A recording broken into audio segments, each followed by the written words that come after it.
ನಮಸ್ಕಾರ. ಎಲ್ಲರಿಗೂ ಕನ್ನಡತಿ ಅಡುಗೆ ಚಾನಲ್ಗೆ ಸ್ವಾಗತ. ಇವತ್ತು ನಾನು ಒಂದೇ ಹಿಟ್ಟಿನಿಂದ 3 ತರಹದ ಬೆಳಗಿನ ತಿಂಡಿಯನ್ನು ಮಾಡಿ ತೋರಿಸ್ತಾ ಇದ್ದೀನಿ ರೀ. ಇದನ್ನು ನೀವು ಇನ್ಸ್ಟಂಟ್ ಬ್ರೇಕ್ಫಾಸ್ಟ್ ರೆಸಿಪಿ ಅಂತಲೂ ಕರಿಬೋದು. ಮನೆಯಲ್ಲಿರುವ ಬೇಸಿಕ್ ಸಾಮಗ್ರಿಗಳನ್ನ ಬಳಸಿ ಮಾಡ್ತಾ ಇದ್ದೀನಿ. ಒಂದೊಂದು ಸಲ ಹಿಟ್ಟು, ಅಕ್ಕಿ, ಬೇಳೆ ನೆನೆಹಾಕೋದು, ರುಬ್ಬೋದನ್ನು ನೆನಪು ಹಾರಿರ್ತೀವಿ.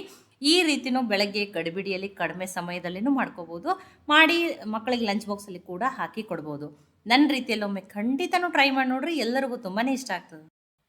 ಇಲ್ಲಿ ನೋಡಿ, ಮಿಕ್ಸಿ ಜಾರಿಗೆ ನಾನು ಈ ಬಟ್ಲೆ 2 ಬಟ್ಲಾಗಷ್ಟು ಸ್ವಚ್ಛ ಮಾಡಿ ಇಟ್ಕೊಂಡಿರುವಂಥ ಚುನುಮುರಿಯನ್ನು ತೊಗೊಂಡಿನಿ. ನಮ್ಮ ಉತ್ತರ ಕರ್ನಾಟಕದ ಕಡೆ ನಾವು ಇದನ್ನು ಚುನುಮುರಿ ಇರ್ತೀವಿ, ಕೆಲವೊಬ್ರು ಇದನ್ನು ಮಂಡಕ್ಕಿ ಅಂತಲೂ ಕರೀತಾರೆ. 2 ಬಟ್ಲಾಗಷ್ಟು ತೊಗೊಂಡಿದ್ದೀನಿ. ಇನ್ನೊಂದು ಗೊಳು ಚುನುಮುರಿ ಅಂತ ಬರ್ತದೆ, ಆ ಚುನುಮುರಿ ಇದ್ರೂ ನಡೀತಾರೆ. ನಿಮ್ಮ ಕಡೆ ಯಾವ ಚುನುಮುರಿ ಅದ ಆ ಚುನುಮುರಿಯನ್ನೇ ತಗೋರಿ. ಈಗ ಇದನ್ನು ಗ್ರೈಂಡ್ ಮಾಡ್ಕೊತೀನಿ ರೀ, ಅದನ್ನು ಪೌಡ್ರ್ ಮಾಡ್ಕೊತೀನಿ ರೀ ಚುನುಮುರಿ. ನೋಡಿ, ಈಗ ಇದು ಪೌಡ್ರ್ ಆಗಿ ರೆಡಿ ಆಗ್ಯದ್ರಿ. ಇದಕ್ಕೆ ನಾನಿಲ್ಲಿ 1 ಕಪ್ ಆಗಷ್ಟೇ ಮೊಸರನ್ನ ಹಾಕ್ತಾಯಿದ್ದೀನಿ. ಸಪ್ಪಗಿರೋ ಮೊಸರನ್ನೇ ಹಾಕಿರಿ. ನೋಡಿ, ಅದೇ ಬಟ್ಲೆ 1 ಬಟ್ಲಾಗಷ್ಟು ಉಪ್ಪಿಟ್ಟು ರವೆಯನ್ನು ಹಾಕ್ತಾಯಿದ್ದೀನಿ ರೀ ನಾನು. 1 ಸ್ಪೂನಾಗಷ್ಟೇ ಸಕ್ಕರೆಯನ್ನು ಹಾಕ್ತಾಯಿದ್ದೀನಿ. ರುಚಿಗೆ ತಕ್ಕಷ್ಟು ಉಪ್ಪು. ಇನ್ನೊಂದು ಅರ್ಧ ಬಟ್ಲಾಗಷ್ಟೇ ನೀರನ್ನು ಹಾಕ್ಕೊಂಡು ಇದನ್ನು ಫಸ್ಟ್ ಗಟ್ಟಿಯಾಗಿಯೇ ರುಬ್ಕೊಂಡು ತೊಗೋತೇನೆ ರೀ. ನೋಡಿ, ಆ ಚುರುಮುರಿ ಅಂತೂ ಮೊದಲನೇ ಪೌಡ್ರ್ ಆಗಿತ್ತು ರೀ. ಸ್ವಲ್ಪನೇ ನೀರು ಹಾಕ್ಕೊಂಡು ಇದೇ ರೀತಿಯೇ ಸ್ವಲ್ಪ ಗಟ್ಟಿನೇ ರುಬ್ಕೋಬೇಕು ರೀ. ನಾನಿಲ್ಲಿ 3 ಥರ ಬೆಳಗಿನ ತಿಂಡಿ ಮಾಡಿ ತೋರಿಸ್ತಾ ಇದ್ದೀನಿ ಅಂತ ಹೇಳೀನಿ. ನೋಡಿ, ಇದರೊಳಗಿನ ಸ್ವಲ್ಪ ಹಿಟ್ಟನ್ನು ಈಗ ಬೇರೆ ಪಾತ್ರೆಗೆ ಹಾಕೋತೀನಿ ರೀ ನಾನು.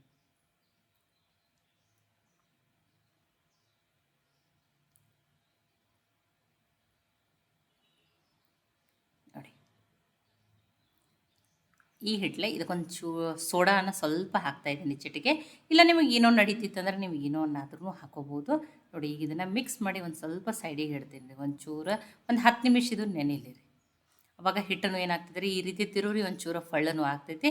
ಒಂದು 5 ನಿಮಿಷ ಅಥವಾ 10 ನಿಮಿಷ ಟೈಮ್ ಇದ್ರೂ ಇದನ್ನು ಸೈಡಿಗೆ ತೆಗೆದಿಡ್ತೀನಿ ರೀ. ನಾನು 10 ನಿಮಿಷ ಅಂತೂ ತೆಗೆದಿಟ್ಟಿನಿ ಸೈಡಿಗೆ. ಈಗ ಇದನ್ನು ಉಳಿದಿರುವ ಈ ಹಿಟ್ಟನ್ನು ತೊಗೋತೀನಿ ರೀ. ನೋಡಿ, ಆ ಹಿಟ್ಲೆ ನಾನು ಏನು ಮಾಡ್ತಾಯಿದ್ದೀನಿ, ಇಡ್ಲಿಯನ್ನು ಮಾಡ್ತಾಯಿದ್ದೀನಿ.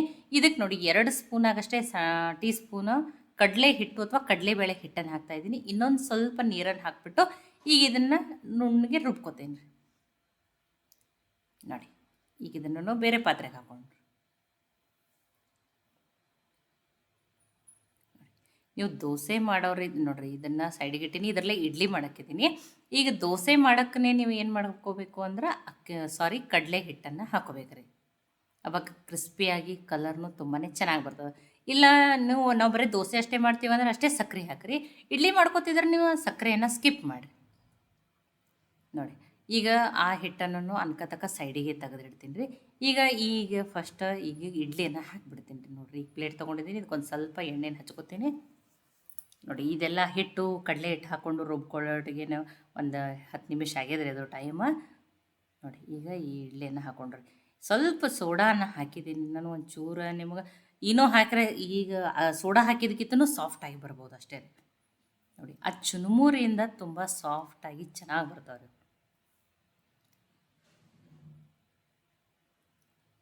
ನೋಡಿ, ನಾನು ಹಾಕಿರೋದು ಬೆಳಗಾವಿ ಚುರುಮುರಿ ಅಂತಾರೆ ಇದಕ್ಕೆ, ಅಥವಾ ಗಟ್ಟಿ ಚುರುಮುರಿನೂ ಅಂತಾರೆ. ಇನ್ನೊಂದು ಗೊಳ್ಳು ಚುರುಮುರಿ ಅಂತಲೂ ಕರೀತಾರೆ, ಅಥವಾ ಕೆಲವೊಬ್ರು ಅದನ್ನು ಜಾಸ್ತಿ ಮಂಡಕ್ಕಿ ಅಂತಲೂ ಕರೀತಾರೆ. ನೋಡಿ, ಈಗ ಇಡ್ಲಿಗೆ ನೋಡಿ, ಈಗ ಸ್ಟೀಮ್ ಮಾಡೋಣ ರೀ ಈಗ ಇಡ್ಲಿಯನ್ನು. ಈಗ ಇದು ಇಡ್ಲಿ ಸ್ಟೀಮ್ ಆಗಲಿ ರೀ. ಈಗ ದೋಸೆಯನ್ನು ಹಾಕಿ ತೋರಿಸ್ತಾ ಅಂತ ಹೇಳಿದ್ರೆ ಅದಕ್ಕೊಂದು ಒಗ್ಗರಣೆಯನ್ನು ಹಾಕೋತಿದ್ದೀನಿ. ಒಂದು ಅರ್ಧ ಸ್ಪೂನಾಗಷ್ಟು ಎಣ್ಣೆ ಹಾಕಿನ್ರಿ. ಎಣ್ಣೆ ಕಾಯಿ ಮೇಲೆ ಒಂದು ಅರ್ಧ ಸ್ಪೂನಾಗಷ್ಟು ಉದ್ದಿನಬೇಳೆ, ಸ್ವಲ್ಪ ಸಾಸಿವೆ, ಸ್ವಲ್ಪ ಜೀರಿಗೆಯನ್ನು ಹಾಕ್ಕೊಂಡಿದ್ದೀನಿ. ಫ್ರೆಶ್ ಆಗಿರೋ ಕರಿಬೇವು ಸೊಪ್ಪನ್ನು ಸಣ್ಣದಾಗಿ ಕಟ್ ಮಾಡಿ ಹಾಕ್ಬಿಟ್ಟಿದ್ದೀನಿ. ನೋಡಿರಿ, ಇದಕ್ಕೊಂದು ಸ್ವಲ್ಪ ಅರಿಶಿನ 1/4 ಟೀ ಸ್ಪೂನ್ ಆಗಷ್ಟೇ ಗ್ಯಾಸನ್ನು ಆಫ್ ಮಾಡಿನೇ ಹಾಕಿನ್ರಿ. ಈಗ ಈ ಒಗ್ಗರಣೆಯನ್ನು ಹಿಟ್ಟಿಗೆ ಸೇರಿಸ್ಬಿಟ್ಟು ಹಾಕೊಂಡ್ರಿ. ನೋಡಿ, ಇಲ್ಲ ತುಂಬಾ ತೆಳುನೇ ಬೇಕು, ಕ್ರಿಸ್ಪಿ ಬೇಕಂದ್ರೆ ಈ ರೀತಿ ಒಗ್ಗರಣೆ ಅದು ಏನು ಹಾಕ್ಬಿಡ್ರಿ. ಹೀಗೇ ದೋಸೆ ಹಾಕ್ಬಿಟ್ರೆ ಹಾಗೆ ತೆಳು ಕ್ರಿಸ್ಪಿ ದೋಸೆನೂ ಬರ್ತಾವೆ. ಇಲ್ಲ ಒಗ್ಗರಣೆದಿಂದ ಟೇಸ್ಟೂ ಚೆನ್ನಾಗಿ ಬರ್ತದೆ. ಸ್ವಲ್ಪ ಇನ್ನೊಂದು ಕ್ಯಾರೆಟು, ಕೊತ್ತಂಬರಿ ಸೊಪ್ಪನ್ನು ಹಾಕಿದ್ದೀನಿ.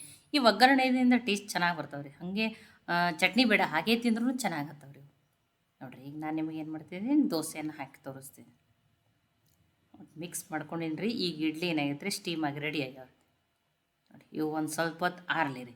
ಆರಿದ್ಮೇಲೆ ನಾನು ನಿಮಗೆ ತೆಗೆದುಬಿಟ್ಟು ತೋರಿಸ್ತೀನಿ. ತುಂಬಾ ಚೆನ್ನಾಗಿ ಬಂದಿರ್ತಾವೆ ಇವು ಇಡ್ಲಿ. ನೋಡಿ, ಈಗ ದೋಸೆಯನ್ನು ಹಾಕಿ ತೋರಿಸ್ತೀನಿ.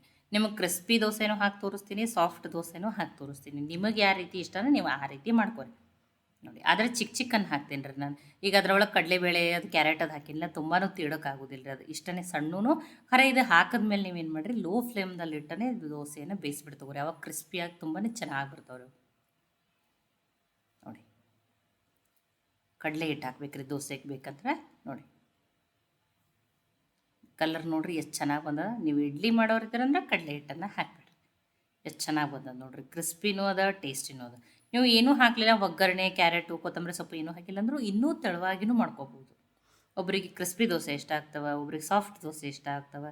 ನೋಡಿ ಇನ್ನೊಂದನ್ನು ಕ್ರಿಸ್ಪಿ ದೋಸೆ ಹಾಕಿ ತೋರಿಸ್ತೀನಿ ನಿಮಗೆ. ನೋಡಿ ಎಷ್ಟು ಚೆನ್ನಾಗಿ, ಎಷ್ಟು ಪರ್ಫೆಕ್ಟಾಗಿ ಬರ್ತವೆ. ನಾನೇನಿಲ್ಲಿ ಏನೋ ಏನು ಬಳಸಿಲ್ಲ ನೋಡಿರಿ, ಹೆಲ್ದಿಯಾಗಿಯೇ ಮಾಡಿದ್ದೀನಿ. ಒಂದು ಅದಕ್ಕೆ ಇಡ್ಲಿಗಷ್ಟೇ ಒಂದು ಚಿಟಿಕೆ ಸೋಡಾ ಹಾಕಿದ್ದೀನಿ. ಈ ದೋಸೆಗಂತೂ ಸೋಡಾನು ಹಾಕಿಲ್ಲ, ಏನೂ ಹಾಕಿಲ್ಲ. ನೋಡಿ ನಿಮ್ಗೆ ಕ್ರಿಸ್ಪಿನೇ ಬೇಕಂದ್ರೆ ಲೋ ಫ್ಲೇಮ್ದಲ್ಲಿ ಇಟ್ಟನೆ ಬೇಯಿಸ್ಕೊರಿ. ನೋಡಿ ಎಷ್ಟು ಕೆಂಪಗೆ ಎಷ್ಟು ಚೆನ್ನಾಗಿ ಕ್ರಿಸ್ಪಿ ಬಂದ ನೋಡಿರಿ. ಇಲ್ಲ ಹೆಲ್ದಿ ಇರ್ಲತ್ತೇಳಿ ಸ್ವಲ್ಪ ಕ್ಯಾರೆಟು ಆ ರೀತಿ ಒಗ್ಗರಣೆ ಕೊತ್ತಂಬರಿ ಸೊಪ್ಪನ್ನು ಹಾಕಿದ್ದೀನಿ. ಈಗ ಒಂದು ಸಾಫ್ಟ್ ದೋಸೆಯನ್ನು ಹಾಕಿ ತೋರಿಸ್ತೀನಿ ನೋಡಿರಿ. ನೀವು ಸಾಫ್ಟ್ ದಪ್ಪ ಹಾಕೊಳ್ಳೋರಿದ್ರೆ ನೀವು ಮತ್ತೆ ಏನು ಹೆಲ್ದಿ ಬೇಕಲ್ಲ, ಇನ್ನೊಂದು ಸ್ವಲ್ಪ ವೆಜಿಟೇಬಲ್ಸ್ ಹಾಕ್ಬೋದು, ಈರುಳ್ಳಿ ಅದನ್ನೂ ಹಾಕೋರಿ, ನಡೀತದೆ. ನೋಡಿ ಸಾಫ್ಟ್ ದೋಸೆ ನೋಡಿರಿ. ದೋಸೆ ಕಲರ್ನು ನೋಡಿರಿ ಎಷ್ಟು ಚೆನ್ನಾಗಿ ಬಂದದ. ನೋಡಿ ಸಾಫ್ಟ್ ದೋಸೆನೂ ಹಾಕಿ ತೋರಿಸಿದ್ದೀನಿ, ಕ್ರಿಸ್ಪಿ ದೋಸೆನೂ ಹಾಕಿ ತೋರಿಸಿದ್ದೀನಿ ನಿಮ್ಗೆ, ಮತ್ತು ಇಡ್ಲಿನೂ ಮಾಡಿ ನೋಡಿರಿ. ನೋಡಿ ಸೋಡಾ ಹಾಕಿ ಒಂದು 10 ನಿಮಿಷ ತೆಗೆದಿಡೋದ್ರಿ. ನೋಡಿ ಅದು ಚುರುಮುರಿಯಿಂದ ಇಷ್ಟು ಸಾಫ್ಟಾಗಿ ಬರ್ತಾವ್ರಿ. ಇಲ್ಲ ಏನೋ ಹಾಕಿರೋ ಇದಕ್ಕಿನ್ನೂ ಸಾಫ್ಟ್ ಬರ್ತಿರ್ಬೋದು ರೀ. ಕೆಲವ್ರ ಥರ ಏನೂ ಬೇಡ, ಆರೋಗ್ಯಕ್ಕೆ ಒಳ್ಳೆಯದಲ್ಲ ಥರ, ಅದಕ್ಕೆ ಸ್ವಲ್ಪ ಚಿಟಿಕೆ ಸೋಡಾನ ಹಾಕಿ ಮಾಡಿದ್ದೀನಿ ನೋಡಿರಿ.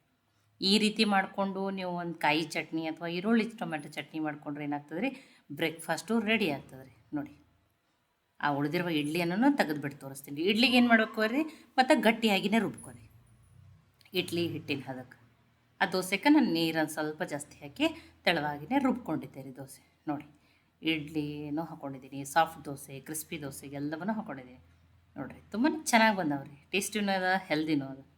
ಬೆಳಗ್ಗೆ ಗಡಿಬಿಡಿಯಲ್ಲಿ ಕಡಿಮೆ ಸಮಯದಲ್ಲೇ ಮಾಡ್ಕೋಬೋದು. ನೋಡಿ ನೀವು ಇನ್ನೂ ಕ್ರಿಸ್ಪಿ, ಇದಕ್ಕಿಂತ ಜಾಸ್ತಿ ಕ್ರಿಸ್ಪಿ ಬೇಕಂದ್ರೆ ಏನೋ ಒಗ್ಗರಣೆ ಅದು ಹಾಕ್ಲಾರ್ದೇ ತುಂಬ ತೆಳುವಾಗಿ ಹಾಕಿ ಲೋ ಫ್ಲೇಮ್ದಲ್ಲಿ ಇಟ್ಬಿಡ್ಸೋರಿ. ಅವಾಗ ತುಂಬ ಕ್ರಿಸ್ಪಿಯಾಗಿರುವಂಥ ದೋಸೆನೂ ಬರ್ತಾವೆ. ನೋಡಿ ತುಂಬಾ ಬಿಸಿ ಅದ ರೀ ಇದು ಸಾಫ್ಟ್ ದೋಸೆ. ನೋಡಿ ಸಾಫ್ಟ್ ದೋಸೆನಿಗೆ ಎಷ್ಟು ಚೆನ್ನಾಗಿ ಇಡೀ ದಿನ ಇಟ್ಟರು ಇಷ್ಟ ಸಾಫ್ಟ್ ಇರ್ತದೆ ರೀ. ನೋಡಿ ಚುರುಮುರಿಯಿಂದ ಮಾಡಿರುವ ಇನ್ಸ್ಟಂಟ್ ದೋಸೆ ರೆಸಿಪಿ ನಿಮಗೆ ಇಷ್ಟ ಆಗಿದ್ರೆ ಲೈಕ್ ಮಾಡಿ, ಶೇರ್ ಮಾಡಿ, ಕಮೆಂಟ್ ಮಾಡಿರಿ. ಖಂಡಿತನೂ ಟ್ರೈ ಮಾಡಿ ನೋಡಿರಿ. ಮತ್ತೆ ಒಳ್ಳೆ ರೆಸಿಪಿ ಜೊತೆ ಸಿಗೋಣ. ಎಲ್ಲರಿಗೂ ಧನ್ಯವಾದಗಳು.